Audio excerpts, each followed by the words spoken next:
Dad chose my stepbrother's wedding over mine. So my grandpa walked me down the aisle and I inherited his lake house.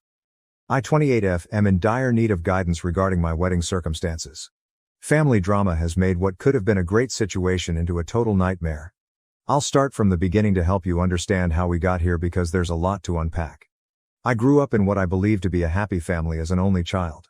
Weekend excursions with my parents, family game evenings, and my dad teaching me how to ride a bike are all part of my early recollections. The type of father who would construct tree houses for me and ward off monsters beneath my bed, he was my hero. But when I was 14, everything changed. The day my parents sat me down and announced their impending divorce is still fresh in my mind. Mom had discovered that Dad was having an affair with his coworker, Laura, 42F. Dad and Laura were married 6 months after the divorce was finalized. At that point, I got to know Aaron, 25M, Laura's son from a prior marriage. The change wasn't simple. Suddenly, I had a stepbrother after being an only child. My dad took it upon himself to be Aaron's ideal father figure when his biological father abandoned him when he was a little child. I initially found it admirable that Dad was assisting a child in need of a father. I was unaware that this would ultimately result in the death of my own father. Although slow, the alterations persisted. Aaron's baseball schedule became the focal point of our Sunday father-daughter breakfasts, which evolved into family breakfasts. My dad used to attend all of my dance recitals, but he started missing them because Aaron had practices or games. Despite having no baseball knowledge, he even joined Aaron's squad as assistant coach. My mother remarried David, a good man who had a job offer in another state, when I was 16. Despite everything, I wanted to be near my dad, so I chose to stay when they asked if I wanted to relocate with them. In retrospect, I wish I had chosen differently. My final year of college was the true turning moment. One rainy night, I was hit by another automobile that ran a red light while I was traveling home. Due to intestinal bleeding, I need emergency surgery. David and Mom flew in right away, but my dad? He texted me to let me know that Aaron was having a breakdown over his girlfriend ending their relationship, so he couldn't go. I was in the hospital for 3 days and he never once came up. I concentrated on creating my own life after graduation. At work, I met Mike, 30M, the new IT manager, and we became friends because we both enjoy hiking and classic sci-fi films. He proposed to us on a sunrise hike to our favorite location after 3 years of dating. It was ideal, and I felt as though my life was finally coming together for the first time. We sent out invitations 6 months in advance and decided to get married on October 15th of this year. I debated whether or not to ask Dad to escort me down the aisle for weeks. He was still my father in spite of everything, and I secretly hoped that this would be our opportunity to mend our relationship. A month prior to the wedding, I made the decision to hold off and surprise him with the request. However, Dad called me to lunch before I could ask him. He avoided making eye contact and appeared anxious. At last, he revealed the shocking news. Dad had already agreed to be Aaron's best man, and Aaron was getting married on October 15th. I had the impression that I had been punched in the stomach. I asked Aaron why he picked the same day, and he told me it was the day he and his fiancée initially met 2 years prior. I mentioned that Aaron was aware of our date and that we had sent out our invitations months prior. Dad's reaction? Since my venue was more flexible while Aaron's was extremely exclusive, he recommended that I change my date. I wouldn't alter our date. Deposits had already been made, invitations had been sent, and relatives were traveling in from abroad. Dad accused me of being self-centered and disregarding Aaron's sentiments when I attempted to explain this. He claimed that because Aaron never had a real father figure, he needed him more. When my grandfather, Mom's father, learned, the situation blew out. He and I have always been close, particularly since my parents' divorce. He offered to take me down the aisle right away since he was upset with my dad. Then Dad made an unexpected announcement. He said he would give his vacation home to Mike and me as a wedding present. It is a stunning waterfront property that we have always appreciated. Dad abruptly changed his mind. He contacted me and said he could make both weddings work, showing up at my reception to dance with me after serving as Aaron's best man at the ceremony. He began accusing me of destroying the family and forcing him to make a decision when I didn't agree right away. Karma, however, had other ideas. It seems that Aaron did not ask Dad to his wedding 2 weeks prior. Aaron wanted his biological father to be his best man instead, according to Dad, who called me in tears. Assuming he could just lead me down the aisle as if nothing had happened, Dad was now free to take part in every aspect of my wedding. No, I told him. Given his extraordinary generosity, I didn't want to upset my grandfather by denying him this moment because he had stepped up when Dad stepped out. Dad went totally crazy. He began shouting that I was being deceived by my grandfather, that I was selling my loyalty for a house, and that I was putting money before family. I blocked his number after hanging up on him. His whole family is now accusing me of being materialistic and callous. Dad is hurting, therefore my stepmother Laura says I should be more compassionate. Since he's now available, even some of my friends believe I'm being too harsh and that I should give him another try. However, I don't believe I'm mistaken. This goes beyond the wedding. It's about years of being viewed as Aaron's second best friend and having my needs and feelings ignored in favor of Aaron. Since he's only coming to me since his first choice didn't work out, why should I give him this unique moment? So, Reddit, even if my dad is now available, am I wrong for not letting him lead me down the aisle? By picking my grandfather, who gave us a house, over my father, am I being materialistic? I'd greatly benefit from an independent viewpoint on this. Update 1. I want to start by saying thank you to everyone for their encouraging words and remarks. I feel more sure now about my choice thanks to all of you. However, since my previous post, a lot has transpired, and I must tell you about the mayhem that occurred during my wedding rehearsal. Yesterday, the rehearsal was set to begin at our location at 5:00 p.m. It was going well. The ladies were practicing their steps, Mike's nephew was performing admirably as our ring bearer, and my granddad was rehearsing leading me down the aisle. Then my father unexpectedly arrived. We didn't notice him at first. He crept into the rear of the venue and observed from the sidelines. He didn't start yelling until we were in the middle of the second practice. Yelling that this was all wrong and that he was my real father, who had a greater right to be there than my grandfather, he rushed down the aisle and shoved past my bridesmaids. Bless him, my grandfather made an effort to remain composed. Protectively, he moved in front of me and beckoned Dad away. Dad became even more irate as a result. He began bringing up old family history, saying that my grandfather had never liked him and that the house offer had turned me against him. He even claimed that my grandfather was attempting to purchase his way into the position of father of the bride. The worst thing? Dad could not stand up straight and his sentences were slurred, so it was obvious he had been drinking. Before venue security arrived, Dad attempted to physically shove my grandfather away from me after Mike phoned them. Fortunately, Mike's brother intervened and restrained him.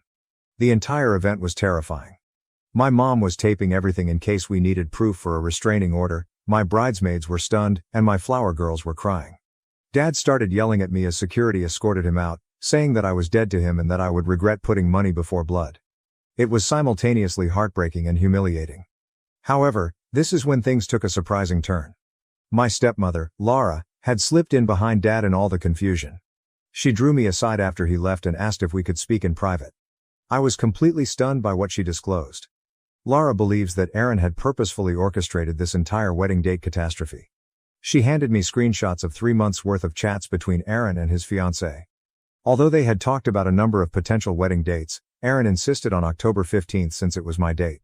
He boasted in his texts that he was going to show Dad that he loved him more than I did.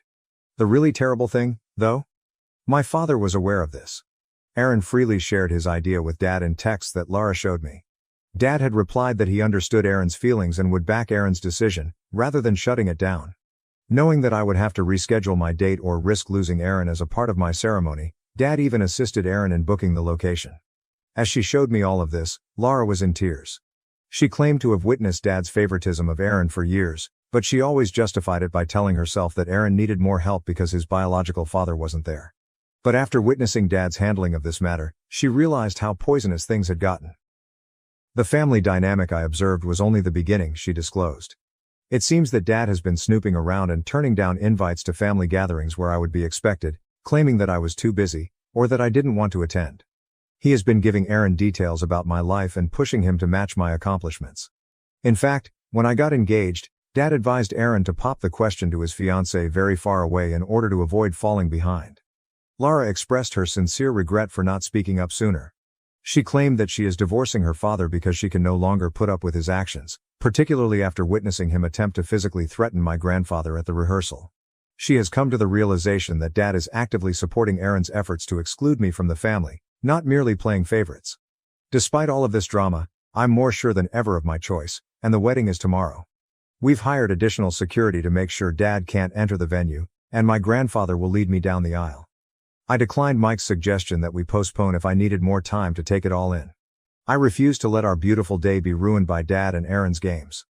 Some of Dad's family members continue to support him, saying that family should be together and that I'm exaggerating. I'm done feeling bad though, after seeing those texts and seeing Dad's inebriated outburst. This is about years of emotional abuse and manipulation that I'm finally seeing clearly. It's not about the house, the money, or even who will accompany me down the aisle anymore. I just want to concentrate on my wedding for the time being, but Lara stated she would testify if I wanted a restraining order. My grandfather, mom, stepdad and my wonderful fiancé are all on my side. Perhaps it is all the family I require. If something noteworthy occurs after the wedding, I'll provide another update. Before the big day, I need to try to get some sleep right now. Again, I want to thank everyone for their support. You have no idea how much it means. Update 2. This is more twisted than I could have imagined, but here we are. Any reservations I had about removing my dad from my life have been totally dispelled by what I'm going to reveal. My grandfather escorted me down the aisle, Mike's vows brought everyone to tears of joy, and the additional security made sure there were no unwelcome disruptions. Everything about my wedding went flawlessly. Even our first married holiday was spent at my grandfather's lake house, which is now our official residence. However, I received a call from my cousin Amy yesterday. As Lara's niece, she went to Aaron's wedding, and what she told me completely upended everything. Do you recall how Dad said Aaron declined his invitation and went with his biological father? It was an outright falsehood. Amy claims that Aaron never asked Dad not to come. In reality, it was far more deliberate. 3 months before the wedding, Aaron's biological father, who had been gone all of his life, unexpectedly made a reappearance. We're talking about a $80,000 celebration at a prestigious vineyard, and he felt bad for leaving Aaron. As a way to make things right, he volunteered to cover the entire wedding. Dad felt intimidated when Aaron's biological father offered to cover half of Aaron's wedding expenses, which came to almost $40,000. It drove him insane that he couldn't match that degree of generosity.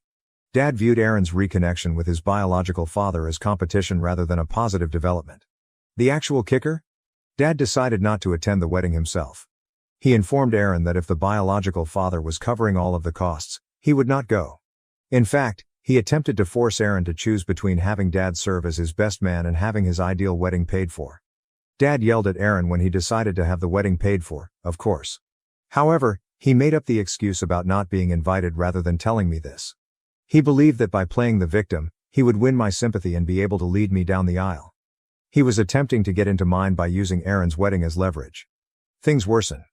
Videos from Aaron's wedding reception that Amy showed me showed Dad watching from the parking lot in the background. He watched the celebration through the windows of the venue for hours while he sat in his car. No one wanted to cause a commotion by alerting security, but a few attendees observed and felt uneasy. What Dad has been telling everyone about my grandfather's gift is the most annoying thing. He is circulating allegations among the family that I looked around for a partner and offered my grandfather's house to the person who showed the greatest interest in me. He's telling people that I deceived my grandfather into giving up his land and that he's getting old. On social media, some family members have started making crude remarks about our wedding pictures since they even think he's real. A relative wrote, "It's sad how some people trade family loyalty for material gain. I hope the house was worth losing your father over," said another uncle. I drove to Dad's house because I was so furious and wanted to tell him everything I knew.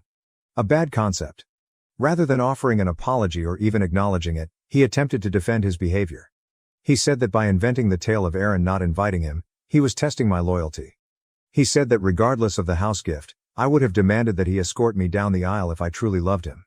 Then, because Aaron is also related, he had the gall to insist that Aaron receive a portion of my grandfather's present.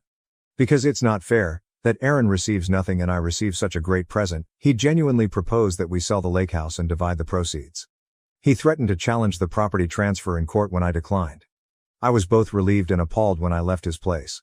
I just know that I made the proper choice every time I learned something new.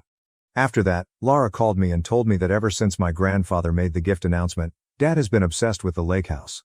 He and Aaron apparently thought I would allow them to use it for weekend fishing excursions since we're family. Because of Dad's disparaging remarks about my grandfather and me, I've made the decision to have my attorney write him a cease and desist letter. In order to defend himself against Dad's untrue statements on his mental health, my grandfather is also investigating his legal alternatives. Aaron has been tweeting passive-aggressively about fake family members and gold diggers on social media, but he hasn't spoken to me directly. He and anyone who backs his and Dad's story have been blocked by me. I'm concentrating on getting settled in our new house with Mike and attempting to put all of this turmoil behind us right now, but I'll give you another update if anything important occurs. Update 3. I have finally found a solution that makes me feel at peace, so this will be my last update. I've decided to stop communicating with my dad and his side of the family entirely in light of the turmoil and disclosures of the last few months. It has been a wild ride for the last 3 months. As I indicated in my previous post, Dad did attempt to challenge the transfer of the lake house. He launched a lawsuit, arguing that he ought to have some influence on my grandfather's property choices because he is my father. After my grandfather produced copious records attesting to his mental capacity and his explicit desire to transfer the land to Mike and me, his attorney finally abandoned the case. When Dad lost the court battle, his response was explosive. When he arrived at my place of employment, he created such a commotion that my employer had to bar him from the building. He yelled that I had stolen his retirement dream, implying that he and Aaron had intended to use the lake house as a fishing hideaway. Our restraining order documentation now includes the security footage of his outburst. Even more information about Dad's actions over the years was made public during Laura's divorce procedures. She discovered emails in which he and Aaron would purposefully schedule family get-togethers to clash with my crucial dates. They would purposefully plan events for when they knew I had obligations, then use my absence to portray me as the heartless relative. Spreadsheets were actually used to keep track of my schedule in order to generate these conflicts. The most startling revelation was found in Laura's divorce documents. It turns out that Dad had been putting money aside in a different account for years, money that was meant to be for Aaron and me. But according to the account statements, every cent was used on Aaron's schooling, vehicle, and now his wedding prior to Dad leaving. When Laura questioned this, Dad said my mom and grandfather could support me, so I didn't need the money.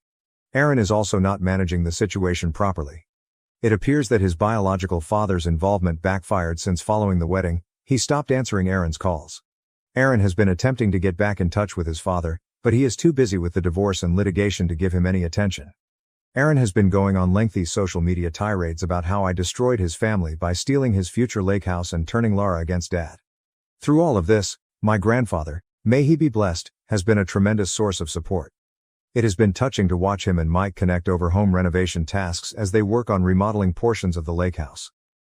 This year, my mom, stepdad, grandfather, and a few close friends who supported us will be the only ones attending our first Christmas celebration there.